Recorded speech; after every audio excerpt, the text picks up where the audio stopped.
बिस्मिल्लाहिर्रहमानिर्रहीम, अस्सलाम वालेकुम। पाकिस्तान टुडे के साथ मैं हूं मंसूर आजम काजी।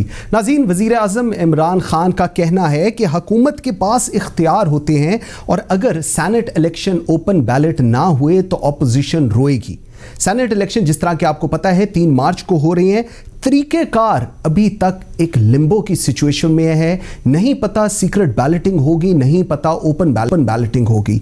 कौन खरीद रहा है, कौन बिक रहा है, कौन खरीद रहा है, कौन बिक रहा है, किस वजह से खरीदा जा रहा है, ये सबको पता है, लेकिन फिर भी एक खामोशी सी छाई हुई है। इस पर भी बात करेंगे। ज़मीर जागने की आजकल बड़ी बात हो रही है MPs की तरफ से। बिल्कुल ज़मीर जागे जा रहे हैं, लेकिन शायद 2 साल पहले भी जिस तरह ज़मीर जागे गए थे, उनकी भी वजह वो शुआएं थी जो उन नोटों से निकलती थी जिनको लिया गया। और अगर आज भी ये बात हो रही है तो उसमें एक बहुत मेजर फैक्टर ज़मीर के जागने के अंदर उन नोटों का है जो उनको ऑफर किया जा रहा है। वो नोट बेचने का जो वाकया है उसका वज़ीर आज़म ने नोटिस लिया है। 3 रुकनी उसमें कमेटी बनाई गई है। फवाद चौधरी साहब हैं, शीरी मज़ारी हैं और शहजाद अकबर हैं। अब ये कमेटी बनाई गई है और इंटरेस्टिंग चीज़ ये है कि इसकी टाइमलाइन जो है वो सबसे इंपॉर्टेंट है। ये कोई इंक्वायरी कमेटी नहीं, मेरे हिसाब से ये एक सियासी कमेटी है, क्योंकि कल इसका पहला इजलास होगा और इसका टर्न अराउंड टाइम जो है अपना रिजल्ट देने का वो 1 महीने का है। सो दैट मीन्स कि सेनेट इलेक्शंस गुजर गए होंगे और उसके बाद देखा जाएगा कि सिचुएशन क्या है। इस तमाम तर जो कि बहुत ही एक इंटरेस्टिंग सिचुएशन पे इसमें बात करेंगे अपने आज के प्रोग्राम में। आज हमारे प्रोग्राम में तीनों सैनेटर्स हैं, the 3 leading political parties. Pakistan Muslim League नून से सैनेटर राना मकबूल ने मुझे ज्वाइन किया है, पाकिस्तान पीपल्स पार्टी से सैनेटर मोहसिन अजीज ने मुझे ज्वाइन किया है और पाकिस्तान पीपल्स पार्टी से मुझे सैनेटर ससी पलीजो ने ज्वाइन किया। थैंक यू वेरी मच जी, आप सबका बहुत शुक्रिया। मोहसिन साहब, आपसे बात का आगाज करता हूं।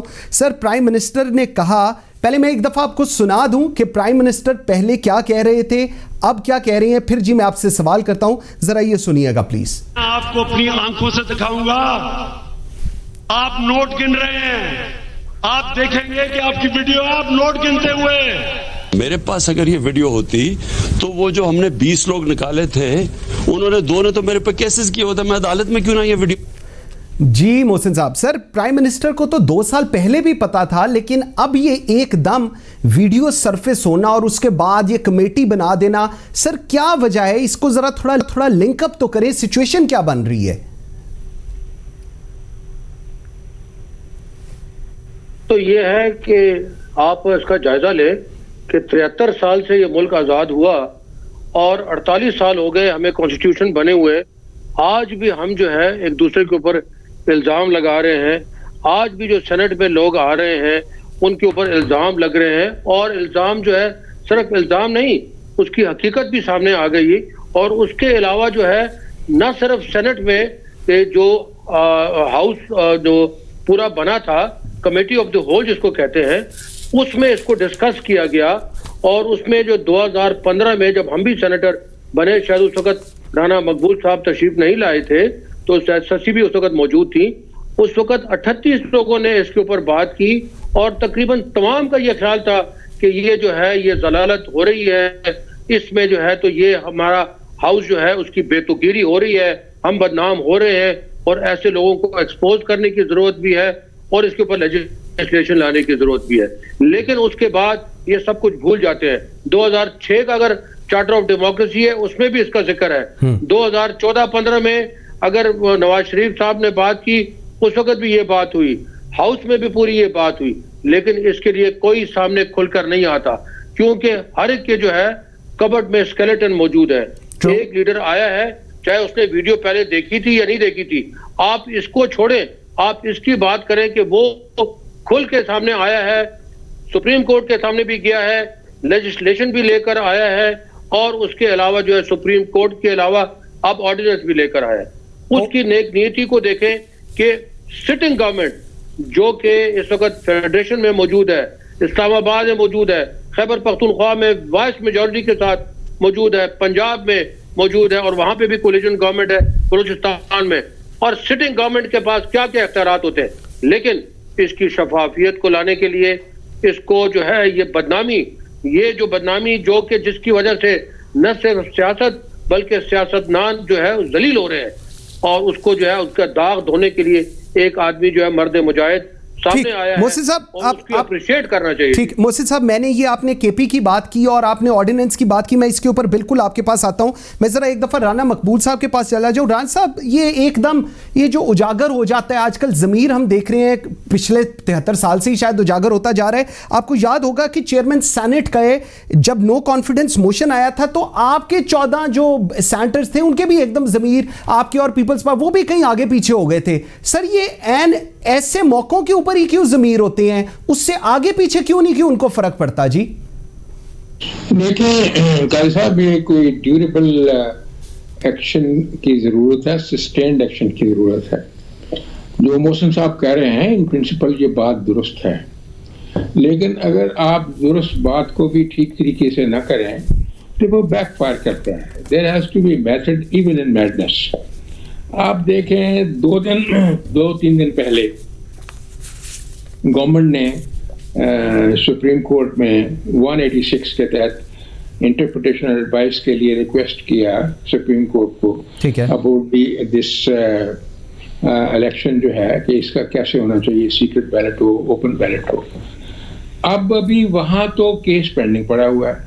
वैसे भी असूलों और रूल्स के ये खिलाफ है। इट्स अ मैटर सब जुडिस with the supreme court, the apex court of the country. अब अभी वो वहां से कुछ जवाब आया नहीं तो फौरी तौर पे आपने नेशनल असेंबली में अमेंडमेंट मूव कर, अब अमेंडमेंट जो है वो बैकफायर कर गई, क्योंकि उसके लिए 2/3 मेजॉरिटी होनी चाहिए। ये तो सोचना चाहिए ना पॉलिटिशियंस को कि क्या ये हम जो एक इशू को एजिटेट कर रहे हैं ये टेनेबल है, सस्टेनेबल है, प्रैक्टिकेबल है, इसको रैशनलाइज किया गया कि नहीं किया गया। अगर ये तीनों चारों काम नहीं किए जाते तो गुफ अप होता है। अब वहां से जब नहीं हो सका तो फिर एक ऑर्डिनेंस जारी कर दिया। एक इशू सुप्रीम कोर्ट में पेंडिंग है, उस पर ऑर्डिनेंस का क्या तुक बनता है? मुझे लगता ये है कि people in the higher echelons are not getting proper legal advice, और चीज़ों को ट्रैम्पल करना और जो रन ओवर करना जो है ये कर, इसीलिए ये सारे का सारा जो एक तरह से असूली बात है वो एक परप्लेक्सिटी में, कंफ्यूजन में चली गई है। अब आप देखो उसका रिएक्शन क्या हुआ, यानी जो कि इलेक्शन कमीशन है जो कि सबसे ज्यादा कंसर्न बॉडी है, उन्होंने इस पे एतराज करके सुप्रीम कोर्ट में भिजवा दिया। बिल्कुल ऐसे। अब उसके अलावा जो कि बड़ी लॉ के बारे में पाकिस्तान बार काउंसिल जो है वो सुप्रीम कोर्ट में चली गई है। ठीक है। और पॉलिटिकल ऑर्डर, तो जब आप करेंगे इस तरह स्लिप शॉर्ट तरीके से किसी बड़े सिस्टम को चेंज करने के लिए, तो इस तरह तो चेंज नहीं आप कर सकेंगे।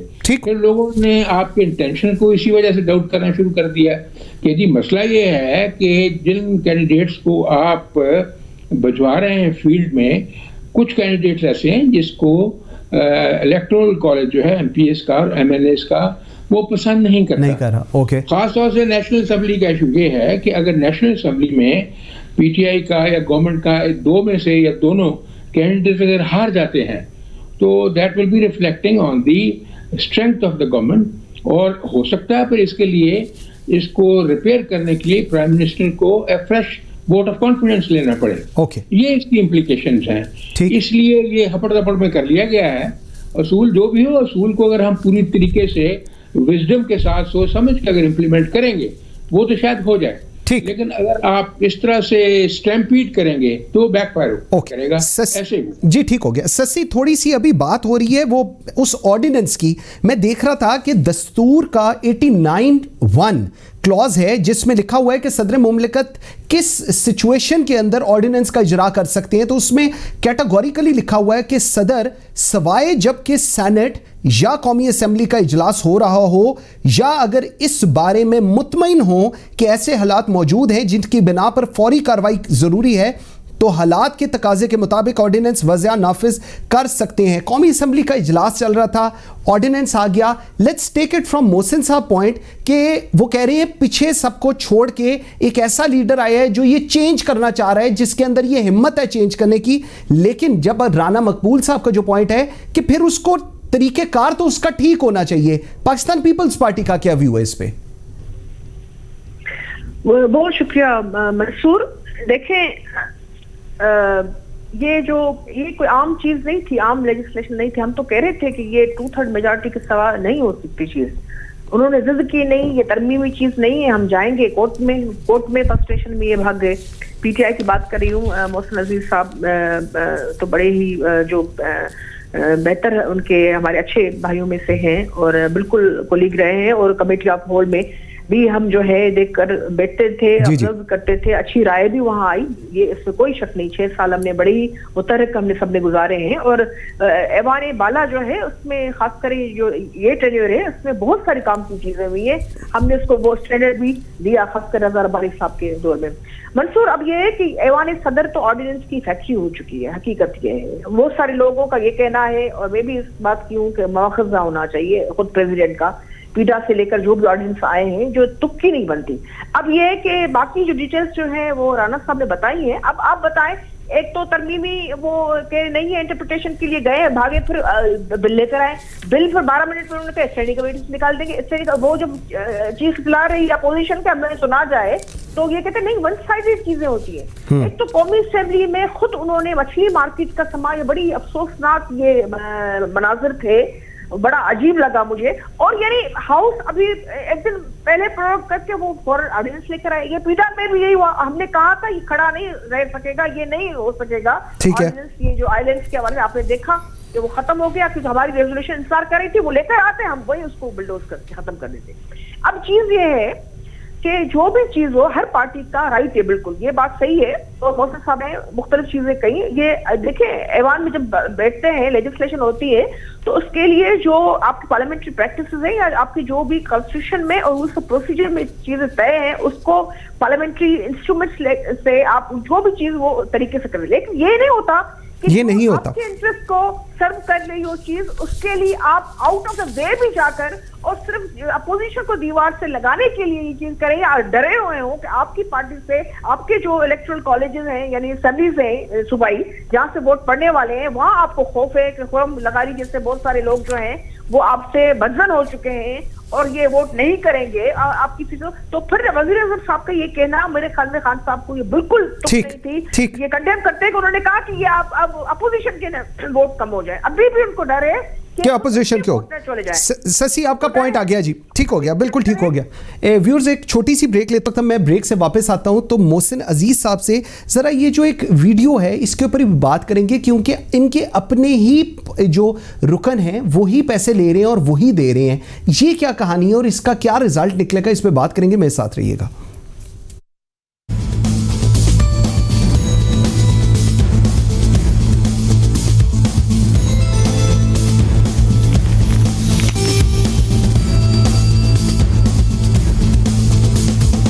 घर में सब कितना भरोसा करते हैं मुझ पे, और मैंने हमेशा भरोसा किया है डेटॉल पे।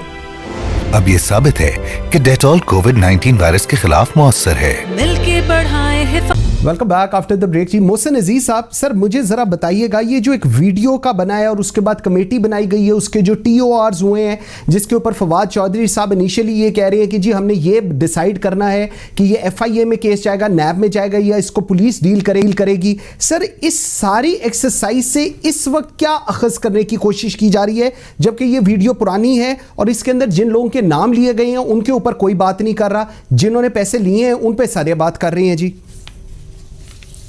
देखिए, मैं ये बात आपके जवाब देने से पहले एक बात पहले मुझसे भूल हो गई कि हमारे आज 4 जवान जो दलेर जवान वजीरिस्तान में शहीद हुए हैं, जी, उनकी मग़फ़िरत के लिए हम दुआ करते हैं और उनकी जो लवाहिकीन है उनको अल्लाह सब्र दे। आमीन, आमीन। आपका जो सवाल है, देखिए एक तो बात यह है कि ये जो वीडियो है, जिस तरह आपने कहा कि पैसे लेने वाले और देने वाले वही पार्टी के, नहीं, ऐसी बात नहीं है।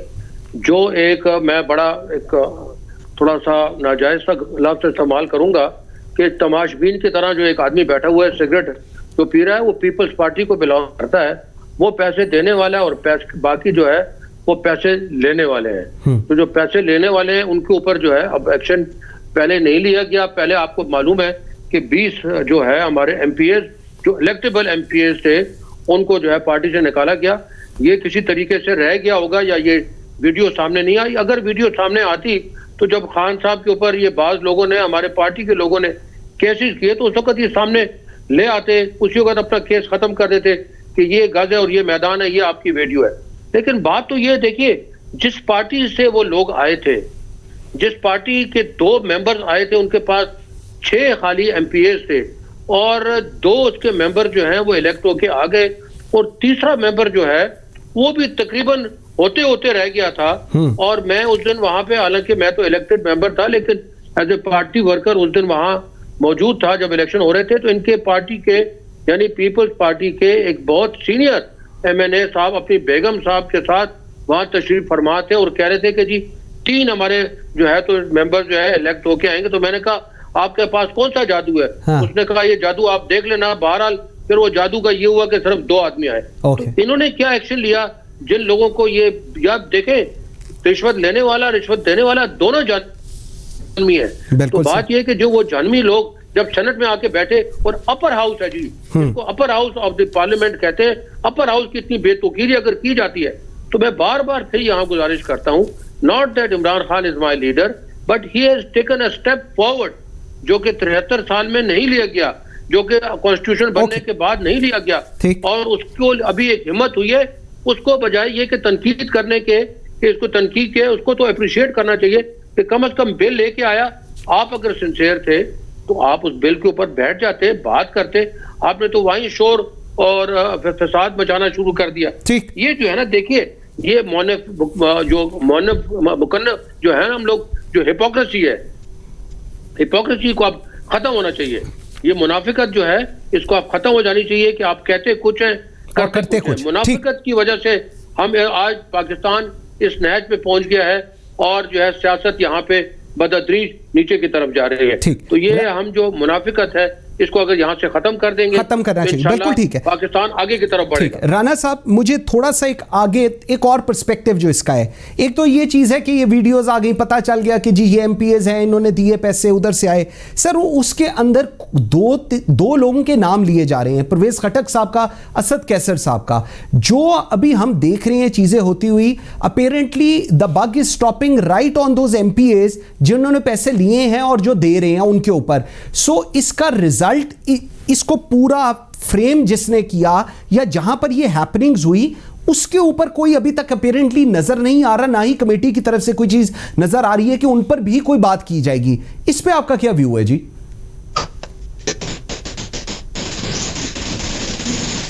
जी राना मकबूल साहब, कैन यू हियर मी?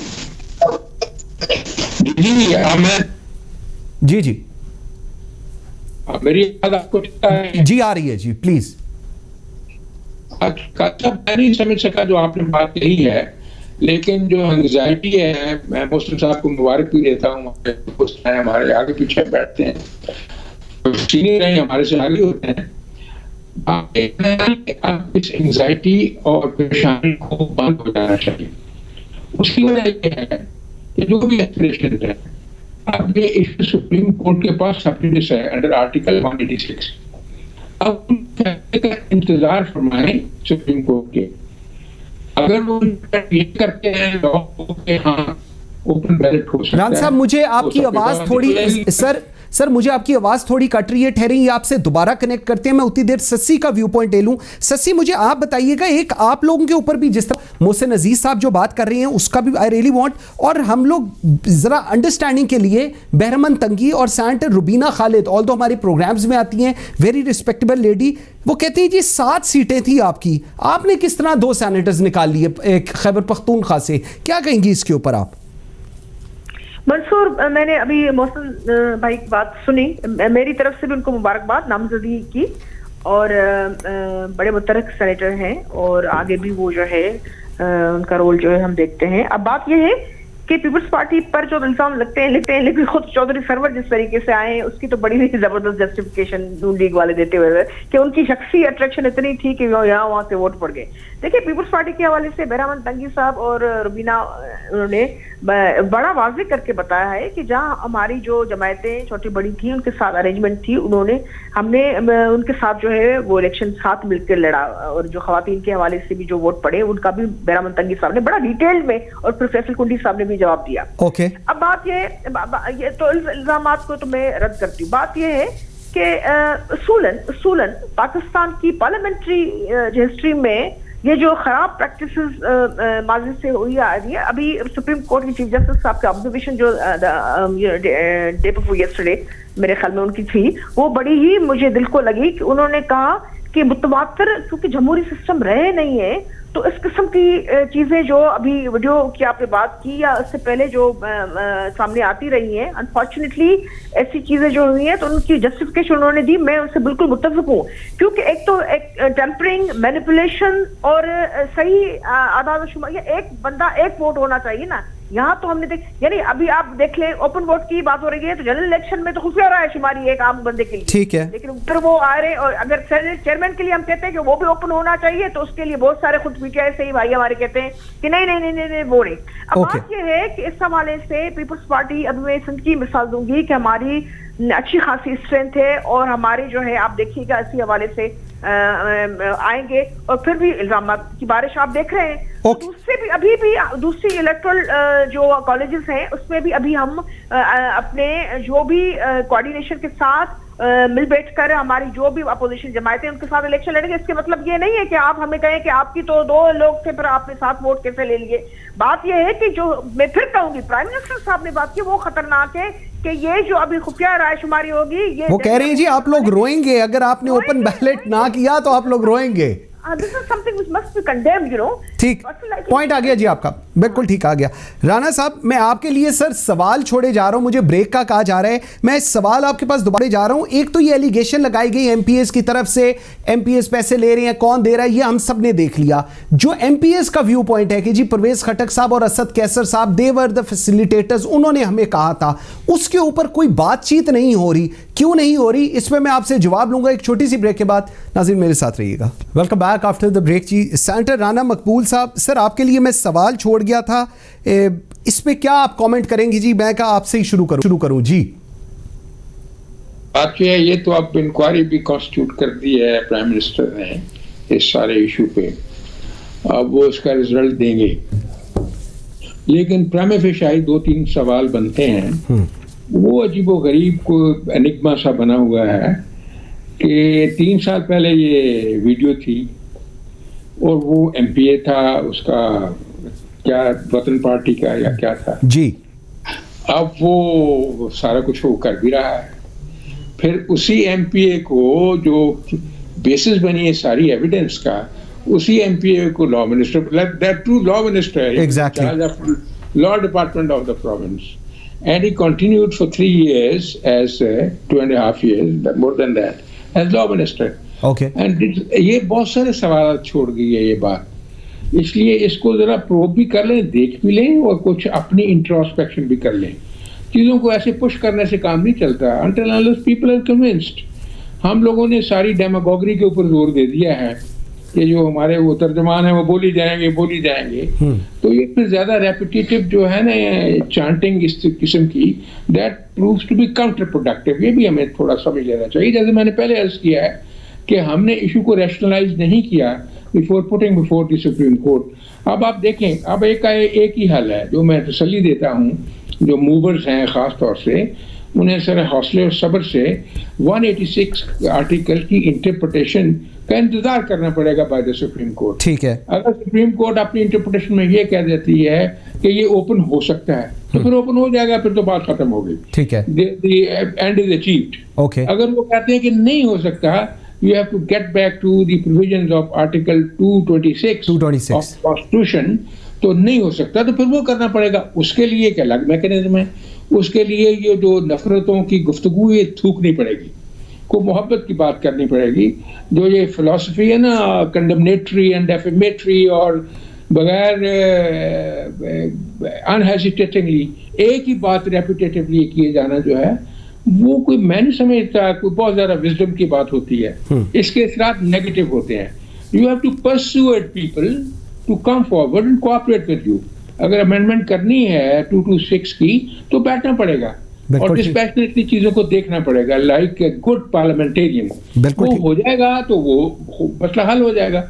अगर वो नहीं होगा तो यही सिचुएशन ऑफ डोल ड्रम चलती रहेगी और it will enlarge the scope of contempt and hatred against one another. ठीक। पार्लियामेंट जो है ये हेट्रेड की जगह नहीं है, ये तो मोहब्बत तकसीम करने वाली जगह है। ओके, इसलिए जरा थोड़ा इसको हौसले से करना पड़ेगा, संभालना पड़ेगा। मोहसिन अजीज साहब, sir coming to you sir, एक ये चीज हमने पहले 80s में देखते थे और अब आई है, एक हाईएस्ट लेवल की नफरत हम देखते हैं गवर्नमेंट और अपोजिशन के दरमियान, चाहे प्राइम मिनिस्टर हो, चाहे अपोजिशन की तरफ से मरियम नवाज हो या बिलावल हो, हाईएस्ट लेवल ऑफ नफरत का इजहार किया जाता है, चाहे वो स्पीच हो, चाहे वो किसी और जगह पर हो। सर, इस आड़ के अंदर बहुत सारे ऐसे लोग, जो ये एक एग्जांपल इस वक्त चल रही है, ये फायदा उठाते हैं इस सिचुएशन का, जो राना मकबूल साहब बात कह रहे हैं और जो कि मेरे ख्याल में आप भी इसको एग्री करेंगे।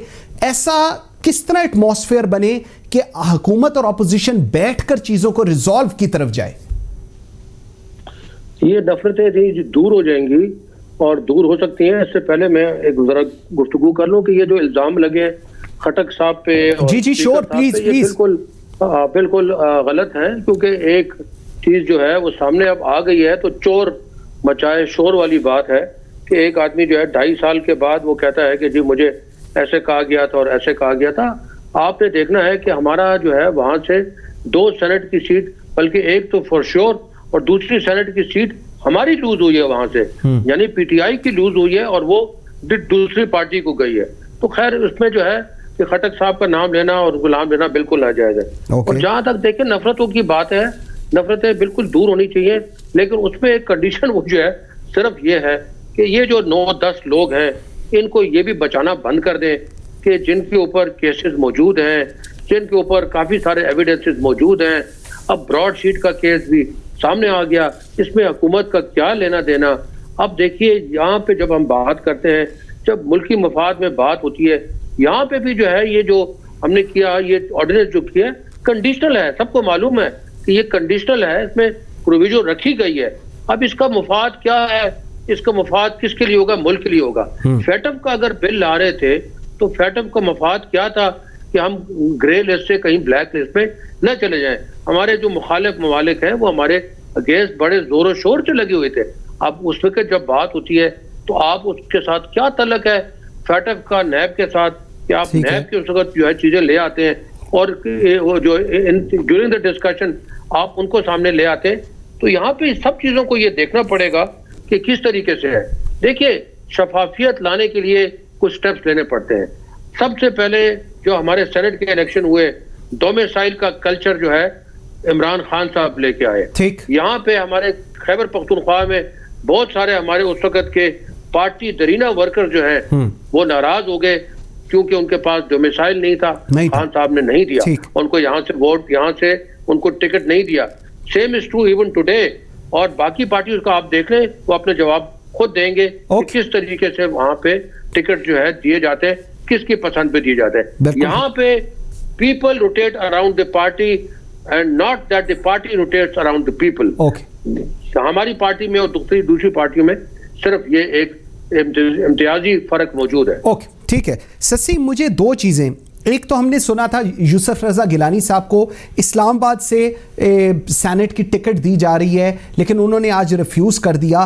प्रैक्टिकली इस्लामाबाद से मेरी समझ में नहीं आ रही थी कि ना नंबर गेम वहाँ पर ऐसी है, क्योंकि वहाँ पर तो हुकूमती नंबर गेम ज़्यादा बेहतर है, एक। और दूसरा, आज राजा परवेज़ अशरफ के सन इन लॉ का नाम आया है। 7 सीटें हैं वहाँ पर आप लोगों की, 53 वोट्स आप लोगों को चाहिए और 46 वोटों का अंदर गैप है। ये किस तरह आप लोग समझ रही हैं, इसको किस तरह मैनेज किया जाएगा? ये दोनों पे मुझे ज़रा अपना शॉर्टली कमेंट दीजिएगा जी। बिल्कुल, हमारे पार्लियामेंट्री बोर्ड ने, क्योंकि पीपल्स पार्टी भी फेडरल जमायत है और अच्छी तारुफ की बोर्ड से उन्होंने अपने उसमें रखे हैं, नॉमिनेट किए हैं। बिल्कुल जो है ये मोहतरम यूसुफ रजा गिलानी साहब का भी नाम आया है, बड़े मुझे सियासतदान है। इलेक्शन लड़ना तो जाहिर बात है, हर किसी का हक है। अब उसमें जो है लॉबिंग में कौन कितना कामयाब होता है, देखिए हम उसकी नफी करते हैं कि कोई पैसे या जोर जबरदस्ती विक्टिमाइजेशन पर वोट, ये तो गलत बात है इलेक्शनली। लेकिन जो है अगर जैसे चौधरी सरवर को उसकी खैर सगाली के तौर पर अच्छे रख रखाव तो वोट मिल गए, उसकी जस्टिफिकेशन तो आती है पीटीआई पंजाब की तरफ से। तो इस हवाले से ये बात। बाकी बात ये है कि अभी जो इलेक्शन हो रहे हैं, मेरे ख्याल में अब सारी जमातों को देखना भी होगा, और पाकिस्तान पीपल्स पार्टी, क्योंकि हम पीडीएम में दूसरी जमातों के साथ शामिल हैं, ऐसे खड़े हैं, तो इस हवाले से यहाँ भी आप देखिएगा कि सेनेट के इलेक्शन में भी, क्योंकि ये इलेक्शन की स्ट्रेटेजी अलग से होती है, जलसे जुलूसों कि हमने तो एक हिकमत अमली बनाई, कामयाब रहे, बड़ा जबरदस्त पीसफुल एहतजाज रहे, अल्लाह का शुक्र है। इस हवाले से बड़े अफवाहें थी, लेकिन हम साइड छोड़ गई कि हम जो है कोई हम अदम तशद्दुद यकीन रखने वाले लोग हैं। अभी जो इलेक्शन में जा रहे हैं तो उसमें भी आपको पीडीएम की जो है वो इंशाल्लाह वो यकजहती नजर आएगी। तो हमने अपने कितनी नंबर गेम आपके जहन के अंदर है पीडीएम के प्लेटफॉर्म से? कितनी नंबर गेम? आसिफ अली जरदारी साहब तो कहते हैं 14-15 सीटें हम निकाल लेंगे। मैं मंसूर सी चीज पर मैं अपनी बात खत्म कर रही थी कि आपने कहा कि आपके इतने लोग हैं ये वो, तो हम पीडीएम के प्लेटफॉर्म पे जब इत्तेहाद में हम इलेक्शन लड़ेंगे तो जाहिर बात है हमारी स्ट्रेंथ जो है अच्छी खासी बनेगी, हम बिल्कुल इलेक्शन लड़ने जी। ठीक राना साहब, मुझे एक चीज बताइएगा, खैबर पख्तूनख्वा और बलूचिस्तान की अगर मैं एग्जांपल लूं सर, 5 से 7 करोड़ में even as of today votes का और ये चीजें सेटल्ड हो रही हैं सर, वही वाला सवाल, कोई ऐसा वे आउट निकलेगा? इमरान खान साहब कहते हैं पहले भी होता रहा है, हम सबको पता है, पाकिस्तान की हिस्ट्री है, ये ऐसे ही चलता रहा है, आइंदा भी ऐसे ही चलता रहेगा। अगर एक स्टेप प्राइम मिनिस्टर ले रहा है तो क्यों नहीं ऑपोजिशन साथ खड़ी होती कि ठीक है ओपन बैलेट करते हैं, ओपन बैलेट देखते हैं क्या होता है आगे? नहीं, आपकी बात दुरुस्त है, कोई इसका कोई रेमेडी तो ढूंढनी पड़ेगी। सबसे पहले तो आप उस इंस्ट्रूमेंट को लॉन्च करें ना, नैब को, लेकिन हम वो क्यों नहीं इन्वेस्टिगेशन इंक्वायरी इसकी करते? ठीक, बाकी चीजों की करते हैं, ये क्यों नहीं करते? They have their own units, और इसमें तो बहुत ज्यादा शायद इनको मेहनत की जरूरत भी ना पड़े, तो करें, 2-4 लोगों के खिलाफ एक्शन लेंगे तो मेक एन एग्जाम्पल, उससे फर्क पड़ जाएगा। और दूसरी जो स्टेप्स लिए जा रहे हैं तो इससे फर्क पड़ जाएगा। इमीडिएट इलाज तो यही है कि जो एंटी करप्शन लॉज हैं उनको लॉन्च किया जाए, फिर हम सिर्फ क्रिटिसिज्म करते रहेंगे मीडिया के ऊपर और एक दूसरे के ऊपर बातें करते रहेंगे, दुश्मनाम तराजी करते रहेंगे, वो तो मसले का हल नहीं है। साहब, मेरी एक तजवीज़ है इसमें, मोहसिन अजीज साहब बड़े शुस्ता किस्म के, सर शॉर्टली बताइएगा, आई हैव गॉट 30 सेकंड्स। जी सर। बस थोड़ी कि एक रिफ्रेशर कोर्स या रिफ्रेशर ओरिएंटेशन ट्रेनिंग होनी चाहिए पार्लियामेंटेरियन की, कि गुफ्तगू का अंदाज क्या हो, डिक्शन कौन सा इस्तेमाल किया जाए, कौन सा डिक्शन बिलो लेवल और स्टैंडर्ड है पार्लियामेंट की ग्रेस के, पार्लियामेंटेरियंस की ग्रेस। Well noted. उससे फजा बदलेगी। जो डिक्शन इस्तेमाल हो रहा है ना जी, वो बड़ा ही अफसोसनाक है। बिल्कुल ठीक है। सेनेटर राना मकबूल साहब, मोहसिन अजीज साहब, senator Sassui Palijo, thank you very much. At the end of the programme एक टग ऑफ वॉर चल रही है पूरे पाकिस्तान के अंदर, और एक ये जो एक बताया जाता है कि जी everything is for sale in Pakistan, specifically parliamentarians, ये एक बहुत बड़ा स्टिग्मा है जो पूरे पाकिस्तान के ऊपर है। ये हमारे पार्लियामेंटेरियंस ने ही ठीक करना है। कब करना है ये भी फैसला अब करने की ज़रूरत है, बिकॉज इससे जो डिले है वो पाकिस्तान को मज़ीद बदनाम करेगा जमहूरियत के नाम पर। Thank you very much for watching Pakistan today. बशर्ते ज़िंदगी, आपसे मुलाकात होगी कल। मुझे मंसूर आजम काजी को इजाज़त दीजिए। अल्लाह हाफिज़।